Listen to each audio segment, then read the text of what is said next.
Meanwhile, at a Toyota Parts and Service Bay. Hey, Bob, you see the new Toyota Selected Winter Tires? Oh, yeah. They're perfect for driving in Dryden. Or cruising the Crossfield. Traversing in Truro. A joyride in Juniper. An outing to Owl's Eye. Riding the Red Rock. A trek to Tuktoyaktuk. Gesundheit. There, too. Toyota factory-trained technicians know a lot about tires. And they also know you want the best value. So drive a deal with our 5% price beat guarantee. Our best winter tires, your best deal. Bring your Toyota home today. Blog Talk Radio.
Welcome to my show. This is Laurie Smith. This is One Child Abuse Survivor to Another Restoration. And glad to be here. It's Friday morning, November 24th, 7:30 in the morning here in Calgary, Alberta. I'm glad to be doing the show. And thanks for everybody who's been tuning into the shows. That's awesome of you. Hopefully you're getting something out of this. And we'll just get right into this. This is just a continuation of my healing journey. And we're just looking at anxiety. It's an article from Hovoka. That's what we're looking at right now. And thanks for joining me.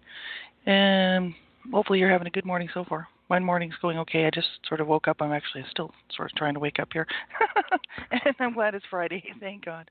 And it's been a week. It's been a very busy week for me. So I'm exhausted. But it's all good because today's Friday and I'm off on the weekend. So I can try to get some rest or just at least kick back for a while. And so, glad to be here. And if you're a survivor of abuse, you want to make sure you're safe enough to be listening to the show or anything like it. Just do a safety checklist.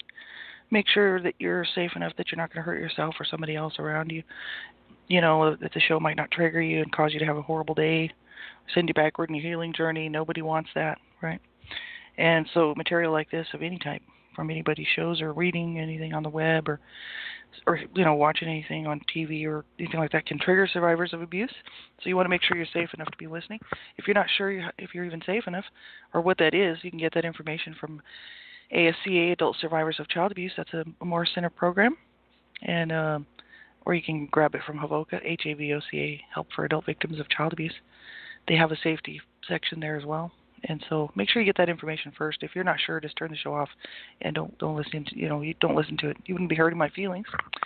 And anybody else, you have to listen at your own discretion. I'm talking about abuse, and you just never know what I'm going to be talking about here. Abuse is a very sensitive topic. So it bothers most people. I had to live with this my whole life. So live with the aftermath of it, and it's not easy. It's not easy to deal with or listen to. So if you're just listening and the topics of violence or abuse or anything like that might bother you, you definitely need to make a good decision for yourself. Ultimately, you're the only one that can do that. So everybody has to listen at your own discretion. And I did put the chat room open, and it took me, I had a little trouble getting it open there, but it is open, and hopefully it's working there for anybody who wants to sit in the chat room. I'll check it now and then. And this is just a morning reflection, looking at how am I doing on my healing journey, what I need to work on, what I need to keep working on. It sort of keeps me accountable to stay on my healing journey instead of just putting it off, and to keep working on it. So and hopefully it's helping other people too. And so we're going to finish up this one section of this understanding anxiety this morning, and this is from Hovoka. And we'll just say, okay, morning reflection, how are we doing on our healing journey? Any particular things we need to work on? And how am I doing this morning? I would say pretty good. I'm just busy and overtired, but that's just normal for me. I'm just always overtired. I never get enough rest, and I just don't sleep well most of the time. So I never have slept well, so I think that's a big issue. And unless I knock myself out with Tylenol, I have a really hard time sleeping. So it might be due to the fact that I drink coffee like right up until the very minute before I go to bed, so it's just not a good thing. So I'm trying to work on cutting out the coffee at night, but I'll drink coffee like right up until I turn the lights out. It's bedtime, like I'm drinking my last cup of coffee. So it's, there's certain things I need to try to do to sort of help myself to have a better sleep and have a better rest. And sleep's just never been a priority for me, so I need to start making it a priority. And I'm just exhausted. So other than that, I'm going to try to get some rest on the weekend. I'm feeling pretty good. I was triggered. I saw a movie, actually, that triggered me during the week. I had never seen this movie before. It's an old movie from 2005. I had wanted to see it forever. Never did see it at the time. Finally caught up with it on Netflix, Four Brothers. And it was a really great movie, but it really triggered me. Caused me to think of all kinds of things, just the type of movie that it was, just looking at these four brothers who were adopted by this woman and were adopted out of foster care. So all of them probably had, probably really dysfunctional upbringings, probably abuse involved there. And the movie definitely triggered me because I've got four brothers, and it made me think of my own family situation. And then it made me start to wonder, would I have been probably better off in foster care? Maybe not. You know what I mean? There's no easy answers for abuse survivors. It's like, it is what it is. I've told that people have asked me, well, how come you just didn't, because there was a couple of interventions done. Even my parents were brought up on child abuse charges, and we were not removed from the home, but we were allowed to stay in the home. Unfortunately, the abuse just kept right on going, and my parents weren't going to change. It's unfortunate, but that's just the way it went. And they ruined our whole entire family. I put the blame on those two for sure. They were the ones responsible for it. But a couple, when I was in my teens, I could have had an intervention done actually twice, where I could have been removed from my home. I'm sure of it. I would have ended up in foster care. My mom would have been happy. She wanted me out of the house anyway, and she never wanted me in the first place, so she didn't care if I ended up in foster care. So, but I kept wanting to stay because I was the only child that my mom would threaten to put into foster care. All of my other siblings, even though they were doing drugs and stealing and ripping my parents off and get in trouble with the law. They were, stealing from my older sister is 5 years older than me. They were ripping off her stuff for drug money. They were ripping off the neighbors for drug money. And my parents never threatened to put them in foster care. Neither my older brothers. And but she would threaten me with foster care. She'd be like, I don't care if you go to foster care. I don't want you anyway. So that just broke my heart. I'm like, I'm not stealing. I'm trying to behave myself. I'm pretty decent, young teen, wasn't getting into too much trouble. And I just couldn't figure out why she would be like that to me, So I really wanted her I wanted to force her to look after me and take care of me. So I opted to stay in the home. But there was a couple of interventions done.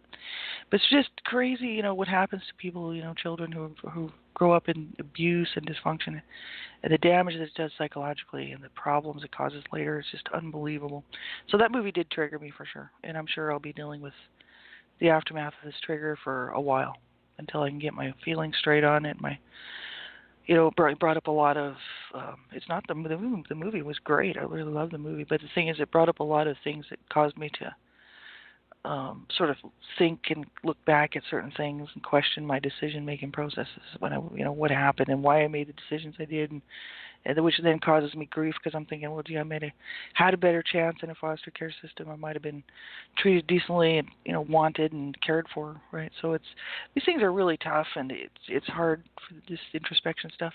And that's why, you have to be careful that something doesn't trigger you and then you have a horrible time. I'm okay and I'm safe to look at this stuff and safe to deal with it on my own. But some people aren't, and you have to be careful and make sure that you get some help if you can't, cope, or you're having a hard time dealing with something, or issues from the past that just come up and, just you have to face them, and it's just like, wow, they can be really overwhelming. And so you have to get help. If you don't have somebody to talk to, you make sure you reach out and find some, get some help. Right? Don't be on your own with this. This is horrible. And it's like I'm very blessed to have a very supportive husband, and so I don't really talk to him too much about stuff, but he's there if I needed to. That's a very comforting thing. And plus, I know, like, if I have trouble, I can just, I can call a crisis line. I don't have to be. I can go get counseling. I don't have to be on my own in this, right? And neither does anybody else. It's really quite sad that we do. Quite often close ourselves off from the world, really, at a time when we really need help. And this is terrible. That's what happens, and it's awful. So I would say, get some help if you're struggling. So yeah, I'm just kind of dealing with that stuff that's leftover triggering stuff from that movie. Otherwise, I'm feeling pretty good. We'll finish this article here on anxiety and move on from there. Understanding anxiety. This is from HAVOCA, HAVOCA, Help for Adult Victims of Child Abuse. Information for survivors. It's under their anxiety tab, and it's called Understanding Anxiety. They said here, it is not always possible to say what causes someone to develop anxiety. In some cases, there may be a stressful event, such as the death of a loved one or being made redundant, which triggers it off. It may also follow on from a major upheaval, such as moving house. Even if this is something we've chosen to do, it creates a lot of worry and disruption in our lives. On other occasions, someone may have experienced a gradual buildup of pressure in their lives, which makes them particularly vulnerable. And things may not be going well at work or in an important relationship, and we may be trying to juggle many different demands on us and satisfy them all. And this is particularly the case for women who are working and who also have to make sure children are cared for. We may be apprehensive about the future, perhaps because of the ill health of someone dear to us as a result of financial problems or of children leaving home. We tend to think that stress implies being too busy and pressured, but if we're in a situation where we don't have enough to do, this can be just as difficult to cope with. They said if we're unemployed or in a boring job, which we don't enjoy, we may become frustrated and depressed and find ourselves at a low ebb. So they said it's not only recent events which can contribute to anxiety, things which happened in our past and even things we don't fully remember can affect us later. And we still have the feelings of fear and distress, although we can't identify what the bad thing was which led us to feel this way. And often, too, we become set in a way of looking at the world which confirms our worst fears and feeds our anxieties. And the horrors we see on the news may convince us further that we are quite right to feel frightened. If things go wrong in our own lives, this only confirms our worst expectations and reinforces our anxiety. Yeah, anxiety is a real problem for people, not just survivors of abuse. It's kind of no wonder if survivors of abuse have some anxiety problems. But the world itself has a lot of anxiety problems, and people in general, I think, could have lots of anxiety problems. It's not something that's just strictly related to abuse survivors, right? So yeah, what they're saying there is pretty accurate. Things build up, and it doesn't necessarily have to be any one particular set of issues. Things happen to people, and it just soon becomes overwhelming if it's one thing on top of another, and things aren't dealt with, and then we're developing these emotions, based on what's happening, and if we're not dealing with them, we're either going to stuff them or we're not going to know what to do with them. So I think anxiety is a real problem for a lot of people. I know I don't have the same level of anxiety problems that I used to when I was a child growing up being abused, but that's because I'm not being abused anymore. I'm an adult and I can take care of myself and do what I need to do to get things done. So, I don't have nearly the anxiety problems that I used to have. I know when I was really little, I had severe anxiety problems. That's just because of the abuse that was in the home. My parents were physically fighting, as well as verbally bashing each other all the time from the time I was born right on through. They never did stop until they got really old. And then, my siblings, my parents, especially my dad was abusing my brothers. My mom was also abusive towards my brothers, but mainly towards me. My siblings they didn't stick together as a unit. There was only a couple of them that actually got along. The rest of them all just did their own thing. One of them, my brother's left when he was 16. He moved out when I was born, actually, and just because of the abuse, he was gone. He went on. He just went on the streets and took off. And then so I didn't even know he was my brother. I didn't meet him until later in life. And then one of my sisters was moved out before I was born, and she was out. She got out before she turned, right when she hit 17, 18, and so she's 18 years older than me. So she was out of the house before I was born, and because of the abuse, she was just gone. She got married really early, and hooked up with this guy, which she loved, I'm sure, who she loved, and she was gone. So there's a couple of siblings that moved out, but the rest of the siblings, we were all dealing with this abuse and this garbage. My parents were brought up on abuse charges. It was absolutely horrific the way that I grew up. I remember I had all kinds of nervous little tics that I used to do, and my sister would beat me up because of it. And she would say, she did apologize for hitting me because she used to hit me all the time. And that's what my mom was doing, so that she just was doing what my mom was doing. So my mom was beating on me, so my sister was too. And so it's kind of the way it was. But she, instead of being caring, she was also in the same situation I was in. So she wasn't able to cope either. She was 5 years older than me, my sister, so she wasn't able to help. It's not like she could hold me and say it's going to be, it's okay. She never tried to console me because she herself was suffering in this mess, and she was only 5 years older than me, so it's not like she was that much older that she could actually get a grip on what was going on. And it was absolutely horrific the way that we grew up. And so it was nuts. I had all kinds of problems through elementary school, middle school, high school. I started doing drugs in middle school, and I swore I'd never do drugs, but after being abused and sexually abused, and my brothers were drug users, my parents were just abusers, I was just like, I can't, I got to do something, and I wasn't necessarily thinking of contemplating suicide at that time, but I was thinking that if I died, it wouldn't be such a bad thing. It's kind of like, it was one way out, to get out of that mess. Then later, as a sort of a mid-teen, I started to think about sort of suicidal ideation. I used to tell my parents to go ahead and kill me. I was just like, I didn't care, and this is absolutely horrific, right? So then I just shut down. So just not able to cope. So I did a lot of drugs and shut down as a person, couldn't deal with anything, and basically just shut it out because I was just unable to cope. And this is, so masked, it was very masked. I actually looked like I was coping quite well because of the drugs and my very supportive friends, thank God for them. And, I could be somebody else on those drugs, see. I could be tough outside on the streets, I could be, instead of the one getting my ass beat at home and sexually abused and tortured and told off and screamed at and verbally abused, psychologically abused on the street, I could be tough. I was the tough party chick, and, the one that didn't seem to care about things very much, that's for sure. I'd pass out at parties and wake up and wonder, checking to see if my clothes were still on.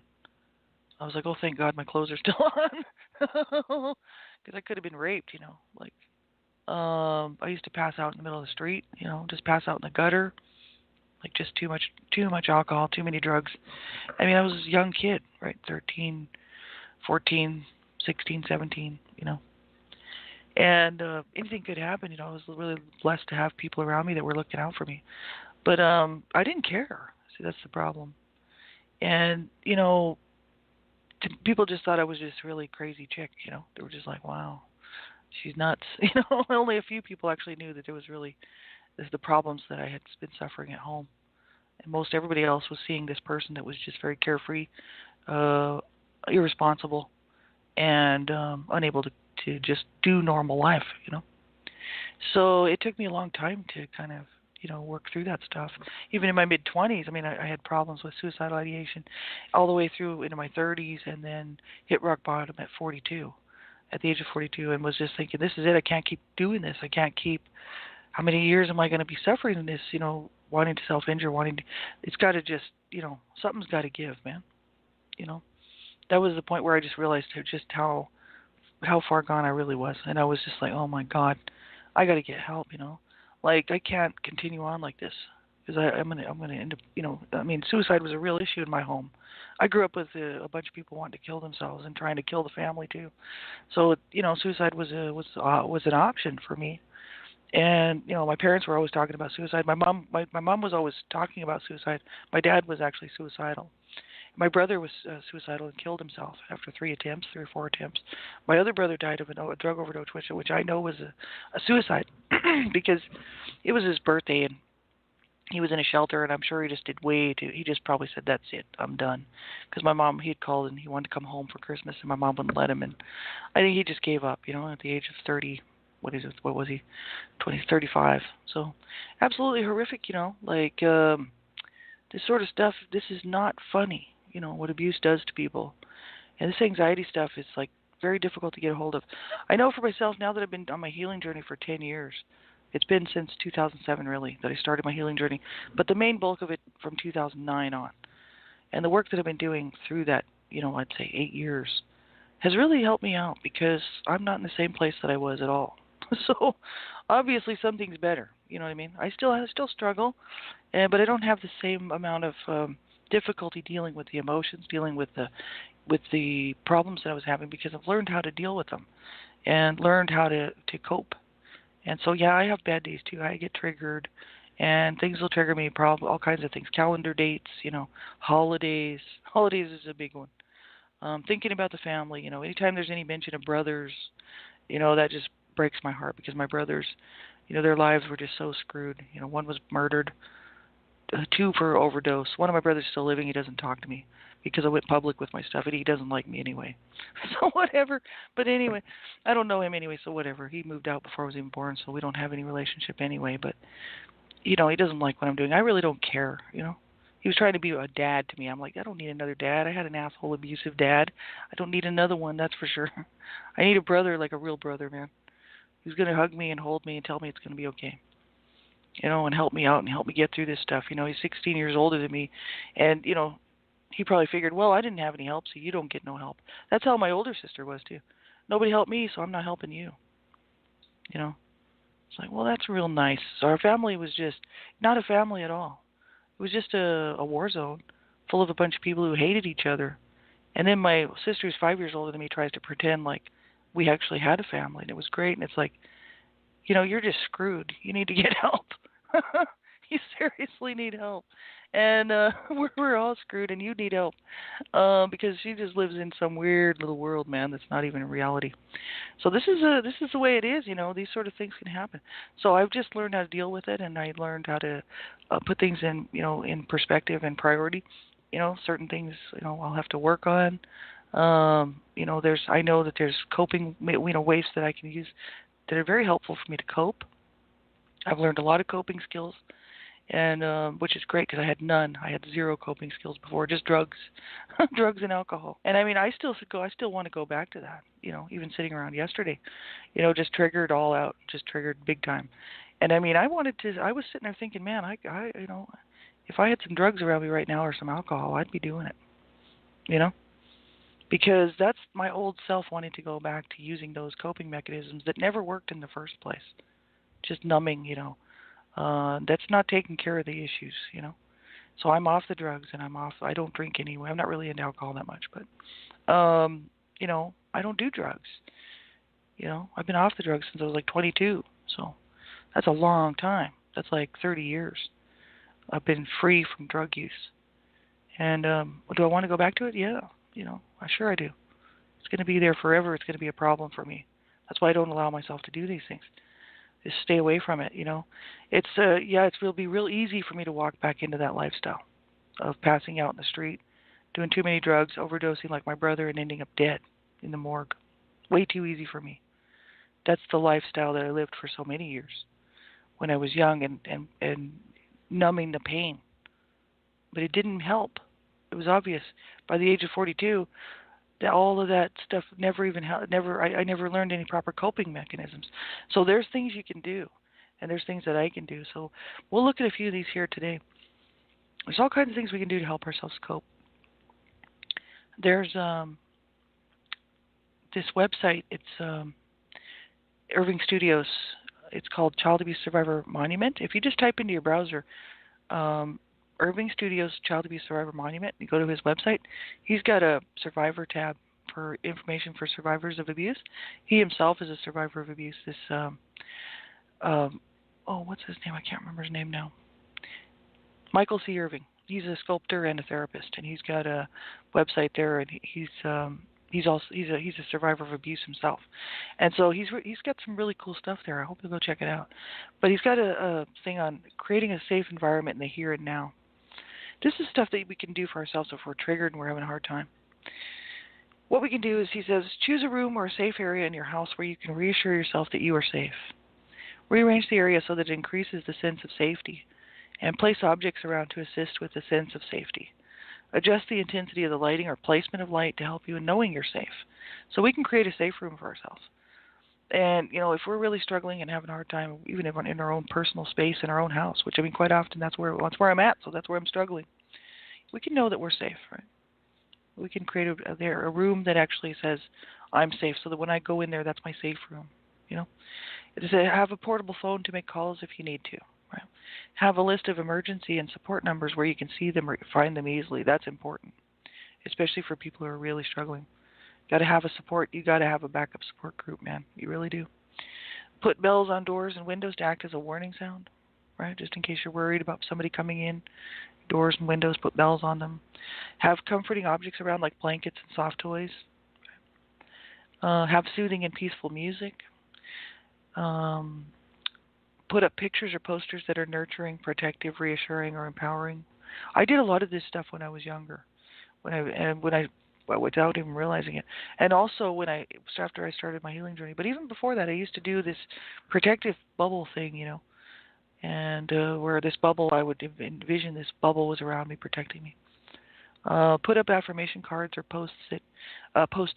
Put up a positive letter, or a card from a friend.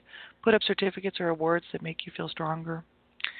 Make a wrap around, like put affirmations on a T-shirt or a pillowcase or a blanket and wrap yourself in it.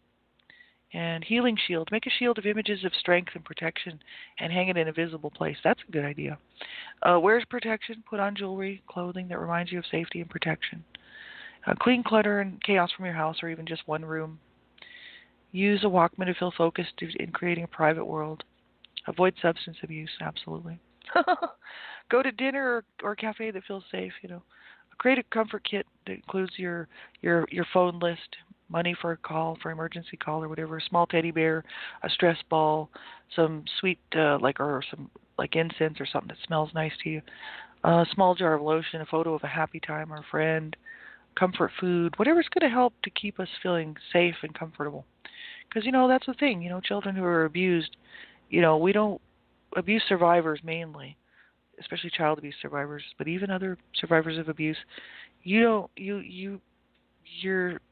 violated. We were violated. It's easy to feel unsafe, right? And there's things that we can do to help ourselves to feel safe, right? So you can get that information. There's a whole lot more of it about coping skills, boundaries, creating containment and boundaries and all that, which I've done a lot of that work already. But it's Irving Studios, www.irving, IRVING, studios.com, or you can just type in Child Abuse Survivor Monument, and you can get that information there. So yeah, we have about, a couple minutes left here. And let's see, what do we want to look at? So yeah, that's we sort of skipped over a couple things, but that's the coping mechanisms. How can we cope? Self-care. What are we doing physically, spiritually, emotionally to care for ourselves? I'm just working on getting rest, and trying to eat a little bit healthier. I need to lose some weight and start getting some exercise because my body won't hold the weight. It's just not, it just doesn't hold extra weight that well because I've just got so many injuries. But I need to drop some weight, but I can't exercise because my body's in terrible shape. I've got broken bones and my hips go out and my rib cages go out and I've got all kinds of skeletal problems. So it's difficult for me to exercise, but I do have a rower and I could get on that thing, and it wouldn't hurt. But I'm too busy doing other things. And so it's, it's tough to make these things happen, but we can do it. We can do it. I would say the best thing is just to stay positive and don't get too down on yourself, right? Because you know what? Today's today. You can only get done what you can do. Tomorrow's just tomorrow, and we can't worry about tomorrow because it hasn't even come yet. So I would say just, not put pressure on ourselves, right? And look at some positives instead of negatives all the time. And if you just got to get up out of bed this morning or and you just going to do it another day, and you're going to stay positive for another day, and you're just going to call someone if you need help, and like crisis line or whatever, I'd say that's a positive. You make sure that you get help. You don't struggle on your own. And we'll be back Monday. I should be back on Monday, and I've got my show page there. I'll be updating that with some more shows and stuff. And so I wish you a really wonderful weekend. Take really good care of yourself. You certainly deserve it. I know that I do. And we'll talk to you next week.